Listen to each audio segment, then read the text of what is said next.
मित्रांनो, ए अधिक बीचा वर्गचं सूत्र पाठ करून डोकं दुखतंय. मग आता पाठांतर बंद करा आणि मराठी लेक्चरवालीची ही ट्रिक नक्की लक्षात ठेवा.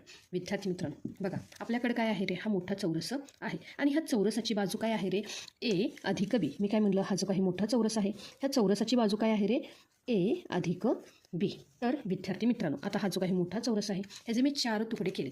तर बघा मला काय मिळून आले, हे 4 तुकड्यांमध्ये हा जो काही आहे हा एक चौरस, त्यानंतर हे 2 आयत, त्यासोबतच काय आहे रे, हा एक चौरस. बघा मी हा जो काही मोठा चौरस आहे ह्या चौरसाची बाजू काय म्हणली, ए अधिक बी. यावरून हा जो काही चौरस आहे ह्या चौरसाचा हा क्षेत्रफळ आहे ते काय आहे रे, ए वर्ग. त्यानंतर हे जे काही 2 आयत मिळाले म्हणजेच आयताला असलेली लांबी रुंदी, यावरून ह्या आयताचे जे क्षेत्रफळ आहे ते काय म्हणलं मी, ए गुणिले बी. त्यासोबतच दुसरा आयत आहे त्याचीही क्षेत्रफळ काय येणार आहे, ए गुणिले बी. आणि हा जो काही चौरस आहे, जर एक पहिला चौरस त्याची बाजू ए वर्ग असेल तर दुसऱ्या चौरसाची बाजू ही काय असणार आहे, बी वर्ग. आता बघा ह्या सगळ्यांना जर मी एकत्र केलं, कारण हे काय आहेत रे, ह्या चौरसाचे तुकडे, तर हे काय येणार आहे बघा, ए वर्ग अधिक काय येणार आहे, ए बी अधिक काय येणार आहे, हा ए बी अधिक बीचा वर्ग. लक्षात आलं का विद्यार्थी मित्रांनो?